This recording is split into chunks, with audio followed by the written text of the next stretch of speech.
Hi friends, welcome to Indhu's kitchen. இன்றைக்கி நம்மளோட கிச்சனில் ப்ரெஷர் குக்கர்லேயே ஒரு சூப்பர் டேஸ்டியான நல்ல உதிரியான மட்டன் பிரியாணி எப்படி செய்கிறதுன்னு பார்க்கலாம். இதை செய்கிறதுக்கு 1/2 கிலோ அளவு மட்டன் எடுத்திருக்கேன். மட்டனை நல்லா கழுவிட்டு அதில் தேவையான அளவு உப்பு, ஒரு டீஸ்பூன் கல்லுப்பு, கூடவே 1/2 டீஸ்பூன் மஞ்சள் தூள், மட்டன் மூழ்கிற அளவு தண்ணி வச்சு 4 விசில் விட்டு வேக வச்சு எடுத்து வச்சுருக்கேன். அது தனியாக இருக்கட்டும். அடுத்தது ஒரு ப்ரெஷர் குக்கரில் 2 டேபிள் ஸ்பூன் எண்ணெய், 2 டேபிள் ஸ்பூன் நெய் சூடு பண்ணிவிட்டு 2 பிரியாணி இலை, 2 சின்ன சைஸ் பட்டை, 2 கிராம்பு, கொஞ்சமாக கல்பாசி, 1/2 டீஸ்பூன் சோம்பு, கூடவே ஒரு அன்னாசி பூ சேர்த்துக்கலாம். இதெல்லாமே பொரிஞ்சதுக்கப்புறமா ஒரு 20 சின்ன வெங்காயத்தை நல்லா பேஸ்ட்டாக அரைச்சி சேர்த்துருக்கேன். சின்ன வெங்காயம் இல்லை அப்படின்னா நீங்கள் 2 பெரிய வெங்காயத்தை பேஸ்ட்டாக அரைச்சிட்டு கூட சேர்த்துக்கலாம். வெங்காயம் 2 நிமிஷம் வதங்கினதுக்கப்புறமா இதில் 1 டேபிள் ஸ்பூன் இஞ்சி பூண்டு பேஸ்ட்டு சேர்த்துட்டு அதோட பச்சை வாசனை போகிற வரைக்கும் நல்லா வதக்கி விட்டுக்கோங்க. பச்சை வாசனை போனதுக்கப்புறமா 2 மீடியம் சைஸ் தக்காளியை சின்னதாக கட் பண்ணிவிட்டு சேர்த்துக்கலாம். இந்த தக்காளி நல்லா மசிஞ்சு வர வரைக்கும் வதக்கி விட்டுக்கோங்க. மீடியம் ஹீட்லேயே வச்சு வதக்கிக்கோங்க, அப்போ தான் அடி பிடிக்காமல் இருக்கும். இப்போ பாருங்கள், தக்காளி நல்லாவே வெந்து வந்துருச்சு. இந்த அளவுக்கு வெந்து வந்ததுக்கப்புறமா இதில் 2 பச்சை மிளகாயை கீறிட்டு சேர்த்துருக்கேன். நீங்கள் முழுசாக கூட லைட்டாக கீறிட்டு சேர்த்துக்கலாம். இப்போ இது கூடவே ஒரு 2 டேபிள் ஸ்பூன் அளவு தயிர் சேர்த்துட்டு ஒரு 2லேருந்து 3 நிமிஷத்துக்கு மீடியம் ஹீட்லேயே வச்சு வதக்கிக்கோங்க. இப்போ இதெல்லாமே நல்லா ஒன்று சேர்ந்து வதங்கி வந்ததுக்கப்புறமா இது கூட நம்ம ஒரு 1/4 கைப்பிடி அளவு புதினா சேர்த்துக்கலாம்.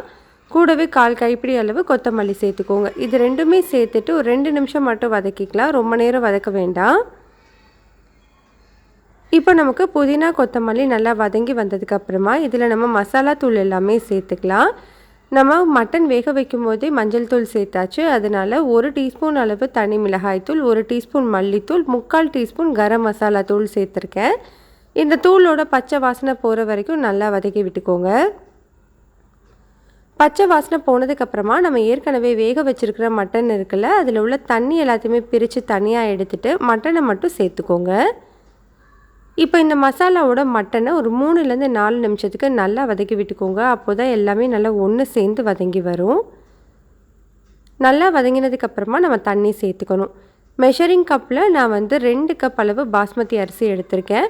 1 கப் பாஸ்மதி அரிசிக்கு 1/2 கப் அளவு தண்ணி சேர்த்துக்கணும். நான் 2 கப் அளவு அரிசி எடுத்துருக்கிறதுனால மொத்தமாக 3 கப் தண்ணி சேர்த்துக்க போகிறேன்.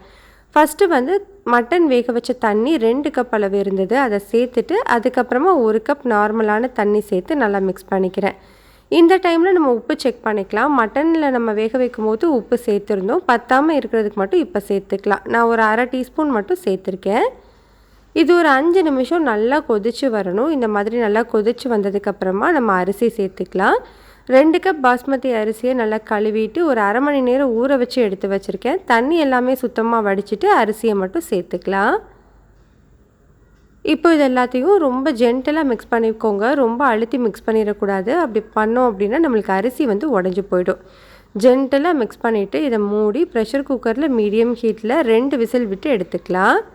2 விசிலுக்கு அப்புறமா ப்ரெஷர் எல்லாமே ரிலீஸ் ஆனதுக்கப்புறம் ஓப்பன் பண்ணி வச்சுருக்கேன். பாருங்கள், நம்மளுக்கு சூப்பராக உதிரியான மட்டன் பிரியாணி ரெடி ஆகிடுச்சு. டேஸ்ட் ரொம்பவே சூப்பராக இருக்கும். இதே மெத்தடில் செஞ்சு பாருங்கள், வாசமும் டேஸ்ட்டும் சூப்பராக இருக்கும். இந்த ரெசிபி உங்களுக்கு பிடிச்சிருந்ததுன்னா லைக், ஷேர், சப்ஸ்கிரைப் பண்ணிக்கோங்க. கூடவே பெல் பட்டனையும் கிளிக் பண்ணிவிட்டு ஆளுங்கிற பட்டனையும் கிளிக் பண்ணிக்கோங்க. அப்போது தான் நம்ம வீடியோஸில் உடனே வரும்.